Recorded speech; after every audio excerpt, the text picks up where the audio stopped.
भड्किरहेछु आत्मा झैँ तिमीलाई देखेँ म मुक्त भएँ हराइसकेछु आफैमै तिमीलाई देखेँ म मुक्त भएँ। कविताको शीर्षक तिमीलाई देखेँ मुक्त भएँ। भड्किरहेछु आत्मा झैँ तिमीलाई देखेँ मुक्त भएँ हराइसकेछु आफैमै तिमीलाई देखेँ मुक्त भएँ।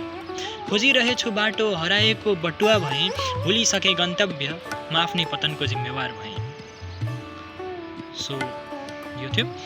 लाग्छ तिमी देउता झैँ तिमीलाई पुजे मुक्त भएँ तिमी अति अलौकिक तिमीलाई देखेँ मुक्त भएँ।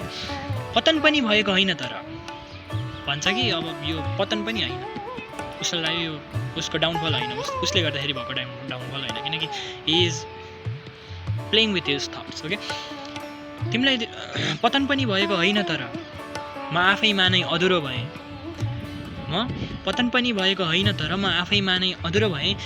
आफ्नै मनको मन्दिरभित्र तिमीलाई पुज्ने एक पुजारी भएँ। Now he is worshipping his love in his inside his heart there is a temple where he worship her. Okay then त्यसपछि तिमीलाई पुज्ने एक पुजारी भएँ। अधुरो पनि होइन म आफैमा नै पुरा भएँ अधुरो पनि होइन म आफैमा नै पुरा भएँ। तिमी अति अलौकिक तिमीलाई देखेँ म मुक्त भएँ। कथा जस्तै रहेछ प्रेम। ओके कथा जस्तै रहेछ प्रेम सुन्दर पात्र म भएँ। He is the beautiful character of that story, but let's see what happens.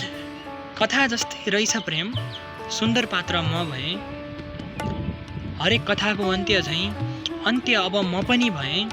अन्त्यदेखि अनन्तलाई म अब तिम्रो भएँ। शिरदेखि पाउसम्म म सबै तिम्रो भएँ। भड्किरहेछु आत्मा झैँ तिमीलाई देखेँ म मुक्त भएँ हराइसकेछु आफैमै तिमीलाई देखेँ म मुक्त